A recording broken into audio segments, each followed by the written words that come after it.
폭탄 선언이라는 말이 있습니다. 갑자기 큰 반응을 일으키는 예상치 못한 선언을 가리켜서 폭탄 선언이라 하죠. 정치계에 많이 있는 일입니다. 그런데 우리 예수님 시대에 예수님의 말씀은 거의 모두가 폭탄 선언이었습니다. 종교 지도자들에게도 백성들에게도 큰 충격을 안겨주었습니다. 여러분, 지난 주일 말씀에 서기관 바리새인들이 예수님을 보고서 당신의 제자들이 왜 장로의 전통을 안 지킵니까? 왜 손을 씻지 않고 먹습니까? 하니까 예수님이 너희는 사람의 전통 때문에 하나님의 계명을 범한다, 그렇게 말씀을 했습니다. 하나님을 헛되이 섬기고 있다 말씀했습니다. 그 시대에 자타가 하나님을 가장 잘 섬기는 사람으로 바리새인이나 서기관을 생각을 했습니다. 그렇게 살아왔는데 예수님께서 너희는 하나님의 계명을 범했다, 하나님을 헛되이 섬긴다고 하니까 얼마나 큰 충격을 받았겠습니까? 예수님의 말씀은 폭탄 선언이었습니다.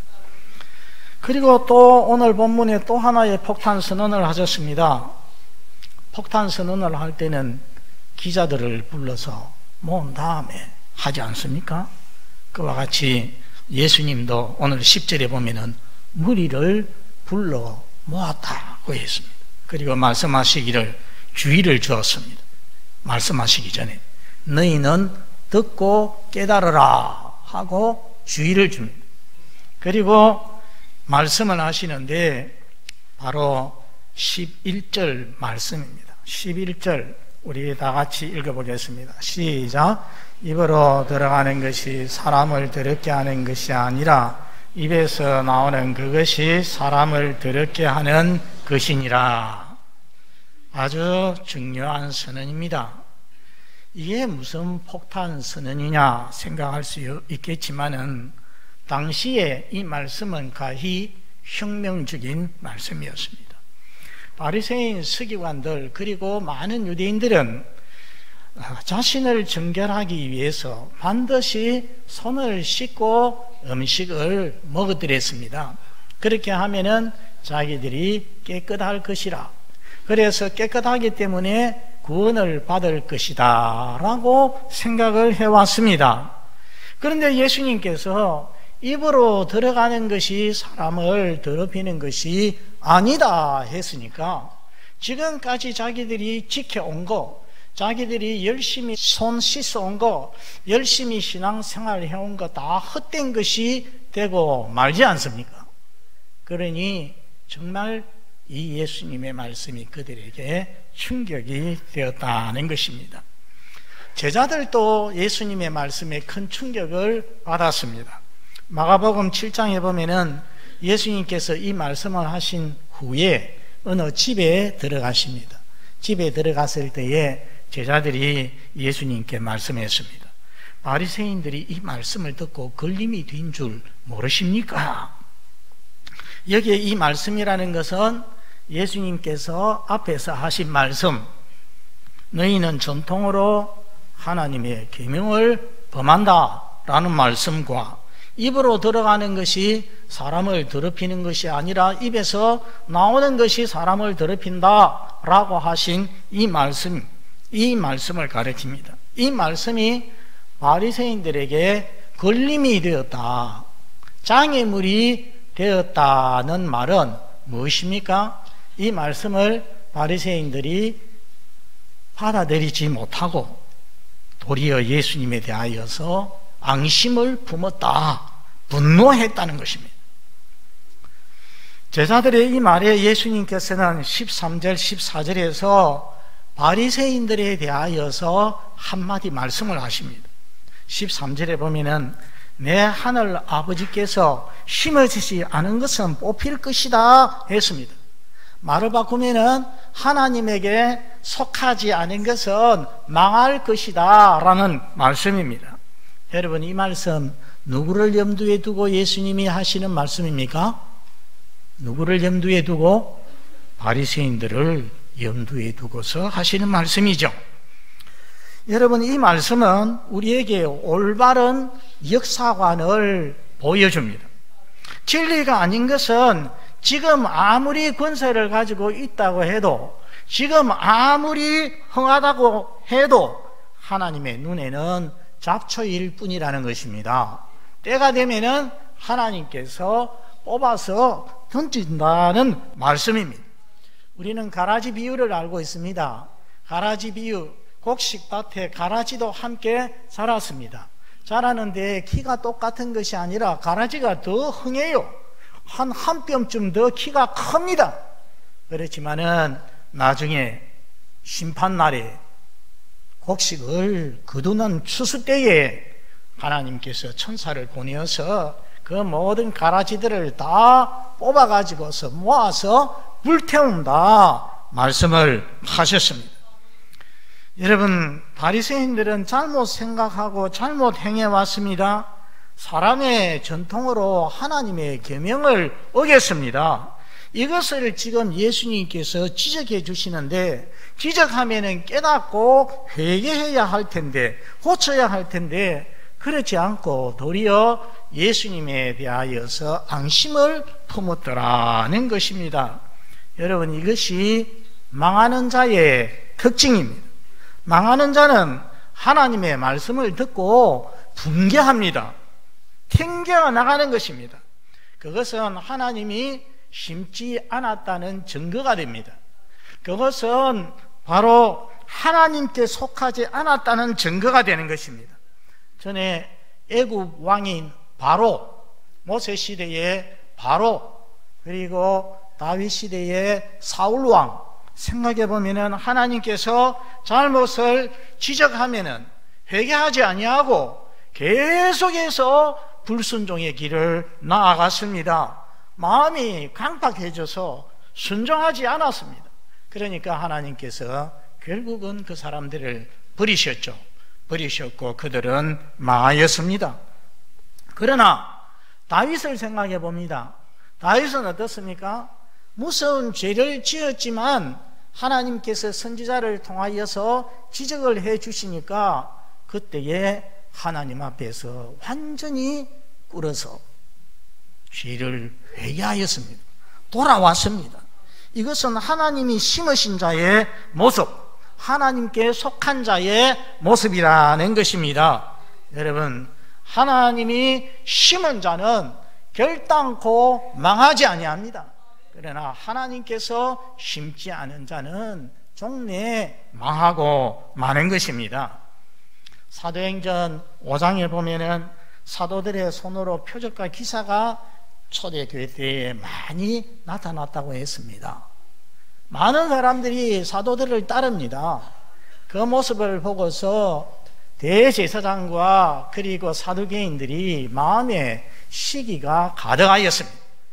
예수님의 제자들을, 사도들을 체포해서 감옥에 가두었습니다. 죽이려고, 없애려고 하였습니다.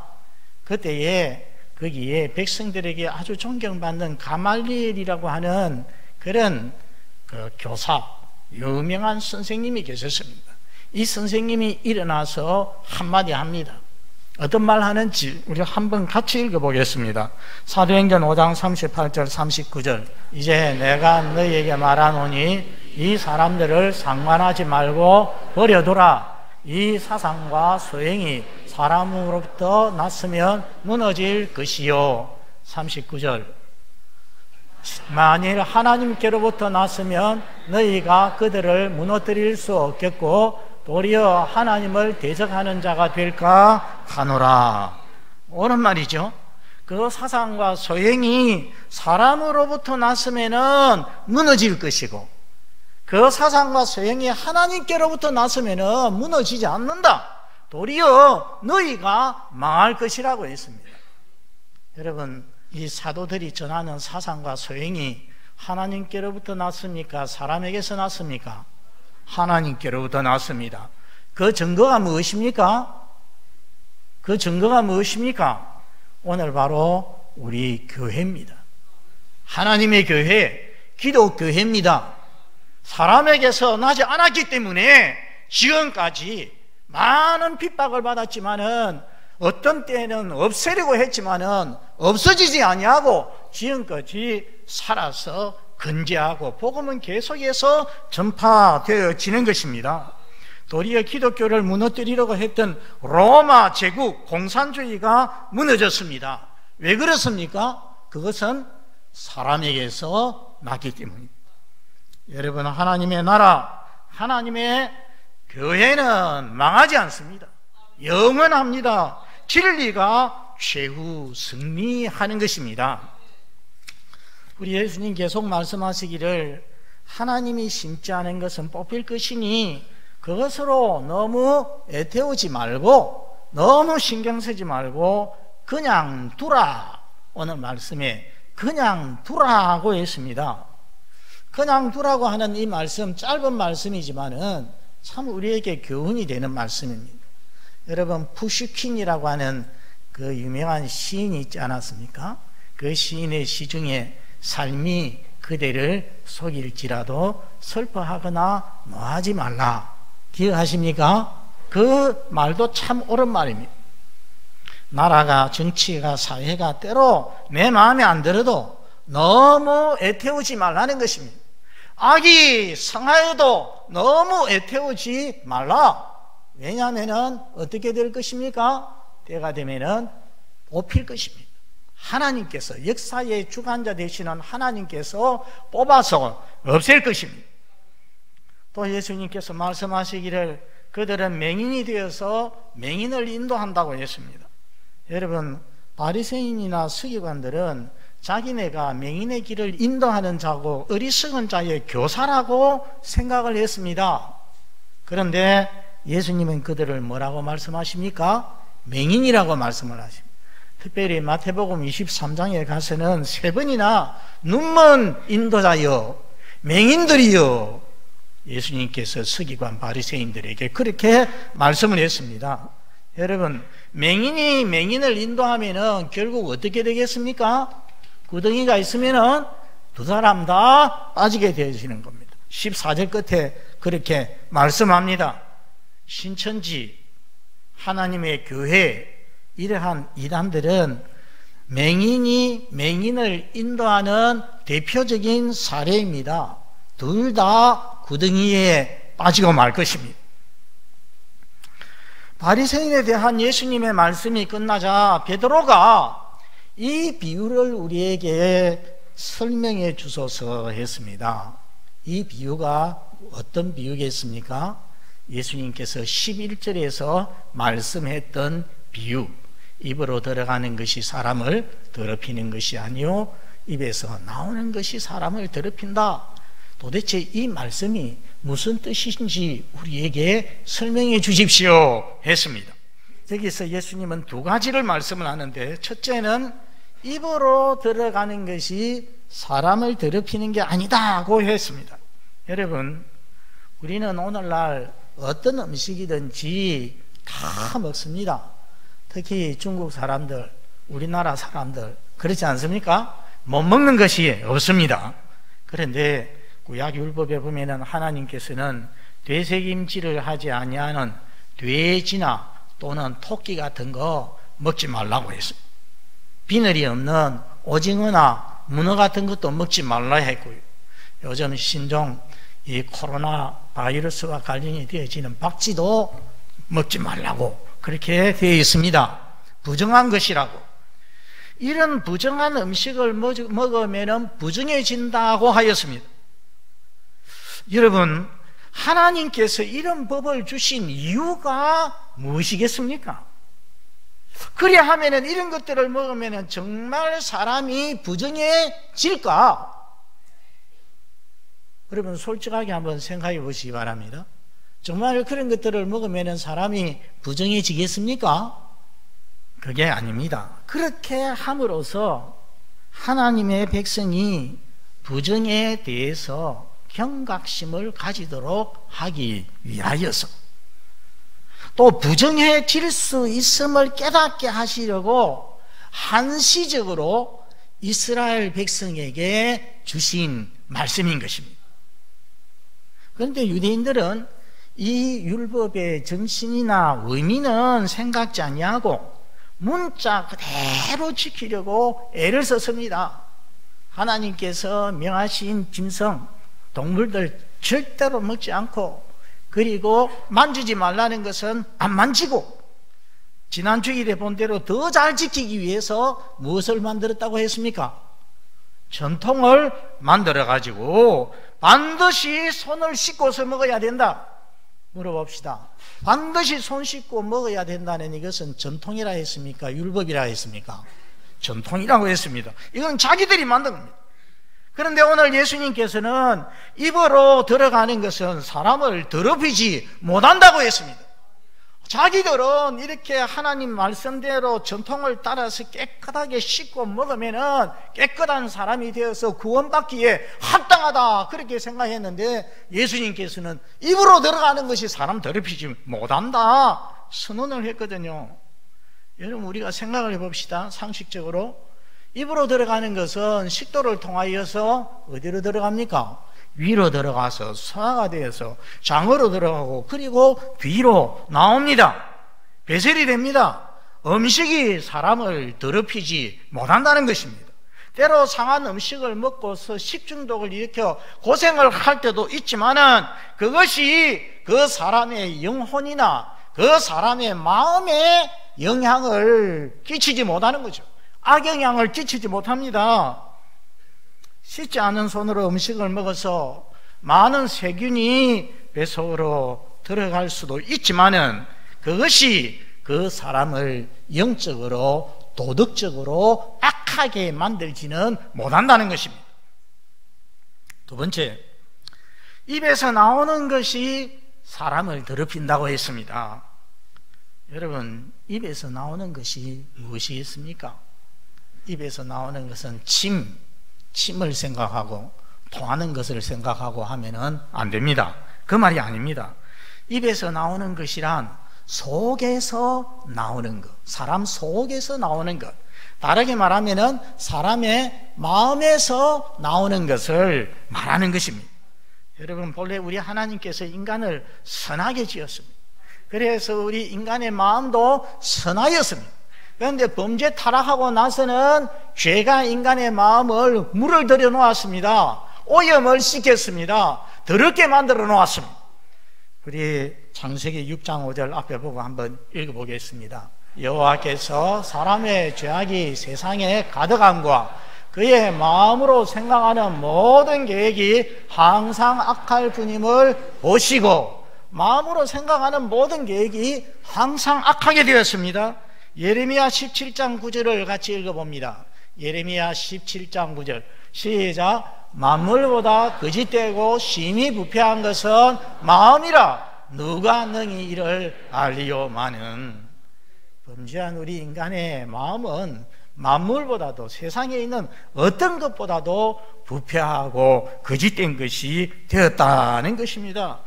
그러므로 타락한 인간의 마음은 모든 죄의 진원지가 되었습니다. 모든 악의 근원이 되었습니다. 부패한 인간의 마음에서 모든 더러운 것이 나오는 것입니다. 그것이 사람의 마음에서 나오는 것이 자신을 더럽히고, 사람을 더럽히고, 사회를 더럽히고, 세상을 더럽히는 것입니다. 그렇지 않은 것이 무엇가 있는지 한번 생각해 보십시오. 이 세상을 더럽게 하고 악하게 하는 것들 다 어디에서 시작이 되었겠습니까? 사람의 부패한 마음에서 시작이 되었습니다.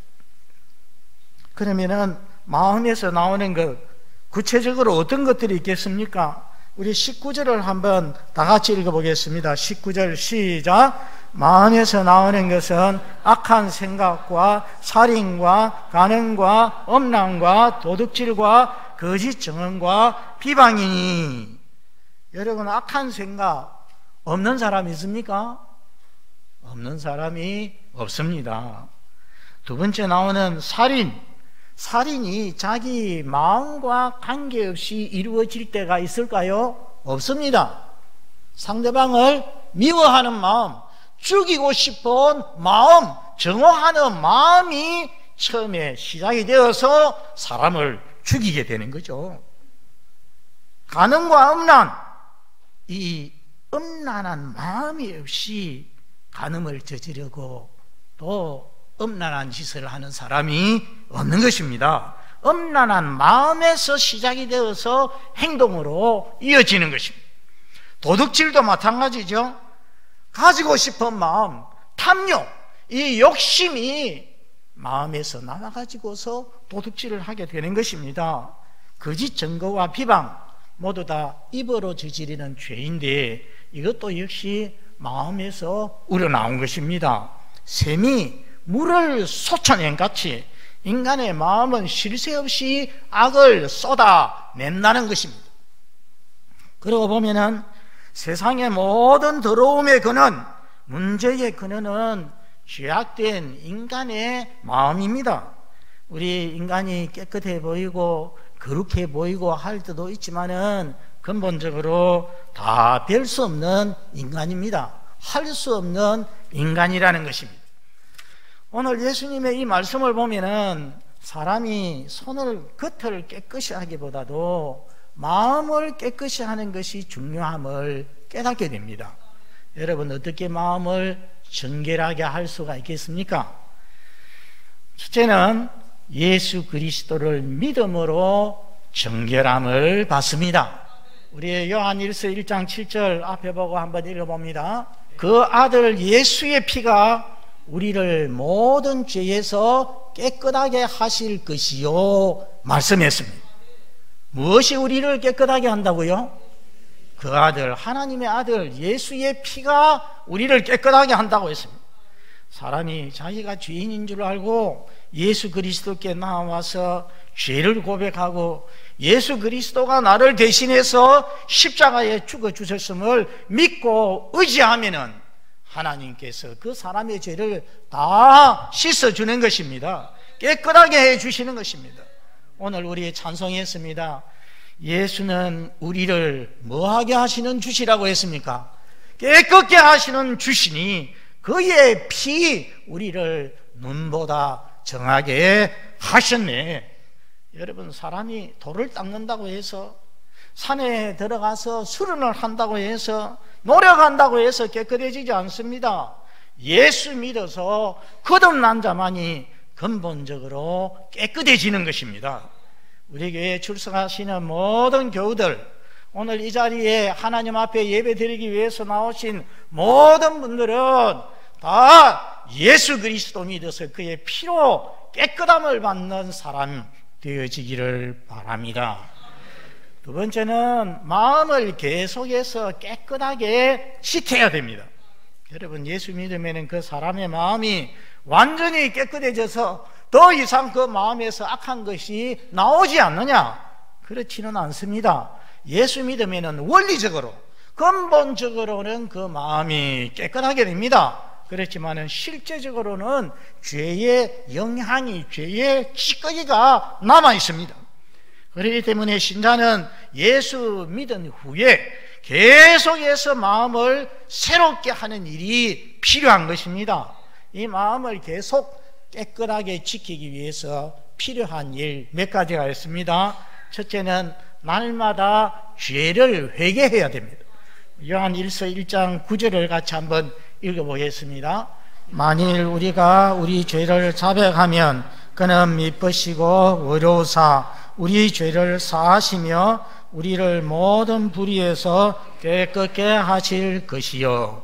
여러분, 이 말씀은 예수를 안 믿는 사람에게 주시는 말씀이 아닙니다. 이 말씀은 요한 사도가 이미 예수를 믿어서 깨끗함을 받은 사람들에게 주시는 말씀입니다. 그 말씀에 보니까 우리가 우리 죄를 자백하면 우리 죄를 사하시고 깨끗하게 하실 것이라고 하였습니다. 목욕은 몸을 씻는 것 아니겠습니까? 회개는 마음을 씻는 것입니다. 영혼을 씻는 것입니다. 여러분들, 그냥 하루하루 지나가지 마시고 날마다 하루를 보내고 나서는 하나님 앞에서 하루의 삶을 돌아보시기를 바랍니다.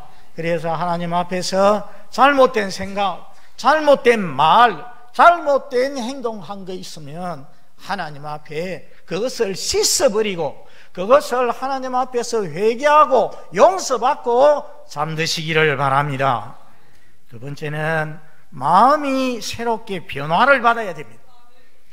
로마서 12장 2절에 보면은 너희가 이 세대를 본받지 말고 오직 마음을 새롭게 함으로 변화를 받아 라고 말씀을 했습니다.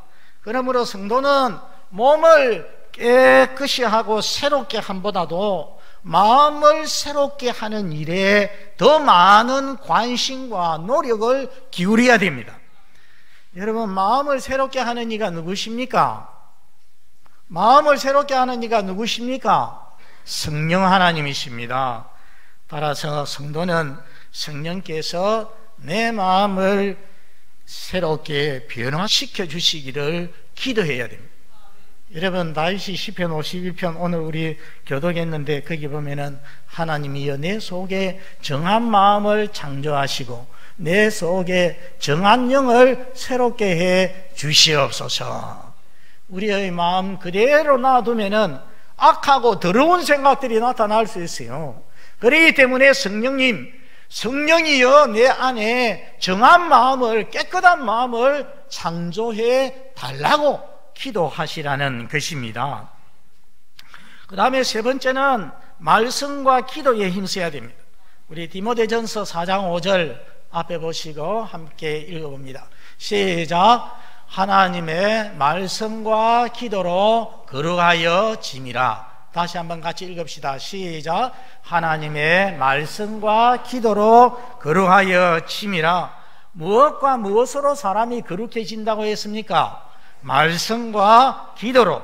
사람이 음란한 책이나 동영상을 보면은 그 마음이 더러워집니다.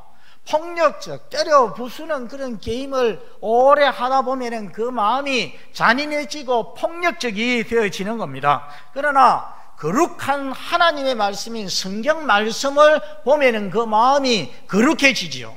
거룩하신 하나님과 기도를 통하여서 교제하면은 그 마음이 거룩하여지는 것입니다. 우리나라가 세계 1등 하는 게 여러 개 있지만은 단연 세계 1등 하는 거 하나 있습니다. 그게 무엇이겠습니까? 성형수술입니다. 그렇죠? 우리나라만큼 성형수술을 많이 하는 데가 없습니다. TV에 나오는 아이돌을 가만히 보면은 여자들 보면은 얼굴이 거의 비슷하게 생겼습니다. 왜 그렇습니까? 수술을 많이 해서 다 비슷한 것입니다. 지난 수요일 아침에 시내에서 예배를 드리고 회의를 하고 교회로 오는데 큰 빌딩벽에 눈에 탁 띄는 문구가 있었습니다. 그게 뭐냐면은 자신을 태우지 않고는 빛나는 별이 없다. 자신을 태우지 않고 빛나는 별이 없다. 야, 성경적인 말 그렇지 않습니까? 자신을 태우지 않고 빛나는 별이 없다. 근데 어떤 건물에다가 저렇게 좋은 말을 적어놨는가 가만히 보니까 제니스라고. 여러분, 그게 뭐하는 병원입니까? 성형하는 병원 아닙니까? 울산에서 제일 유명한 성형병원입니다. 그래서 가만히 생각해 보니까 제가 생각하기에는 그 뜻이 아니에요. 얼굴을 지지고 태워야 아름다운 별이 된다는 거죠. 미인이 된다는 그런 뜻이었습니다. 여러분, 그러나 우리 기독교인들은 너무 외모와 외모 단장에 관심을 기울여서는 안 됩니다. 디모데전서 2장과 베드로전서 3장에 보면은 단장을 외모로 하지 말라, 속 사람을 단장하라, 그렇게 하나님께서 말씀을 했습니다. 우리의 모든 성도들 외모 단장하는 시간보다도 말씀과 기도로 내면을, 속 사람을, 마음을 아름답게 단장하는 성도들 되시기를 바랍니다. 오늘 예수님께서 입으로 들어가는 것이 사람을 더럽게 하는 것이 아니다. 입에서 나오는 것이, 마음에서 나오는 것이 사람을 더럽힌다고 했습니다. 그러므로 사람은 그 마음을 깨끗이 해야 되는데 그러기 위해서는 예수 그리스도를 믿음으로 깨끗하게 되고, 두 번째는 마음을 계속해서 깨끗하게 유지를 해야 된다고 했습니다. 그러기 위해서는 날마다 죄를 회개하면서 살고, 마음이 성령으로 새롭게 변화되면서 살고, 말씀과 기도에 힘써야 한다고 했습니다. 이로 인해서 마음이 새로워지고 깨끗해져서 날마다 아름답고 유익한 말을 하면서 유익한 삶을 살아가는 우리 모든 성도들 다 되시기를 바랍니다. 기도하겠습니다. 우리 아버지 하나님, 감사합니다. 오늘도 우리 주 예수님께서 말씀하신 참된 진리의 말씀을 저희들이 생각할 수 있게 하여 주시니 감사합니다. 우리 하나님, 사람이 속에서 마음에서 나오는 것이 사람을 더럽히고 세상을 더럽히는 것을 저희들이 보았사오니, 우리 하나님, 모든 우리 교우들 예수님을 믿음으로 그 마음이 깨끗이 씻음받게 하여 주시옵소서. 그리고 날마다 회개하고 우리 성령님 도우심으로 날마다 새롭게 변화되게 하시고, 기도와 말씀을 통하여서 거룩해져가는 우리 모든 성도들 되게 해 주시옵소서. 거룩한 마음에서 날마다 거룩한 말을 하고, 날마다 거룩한 태도로 살아가고, 날마다 거룩한 삶을 살아가는, 그래서 하나님께 영광 돌리는 우리 모든 성도 되게 하여 주시옵소서. 예수님 이름으로 기도드리옵나이다. 아멘.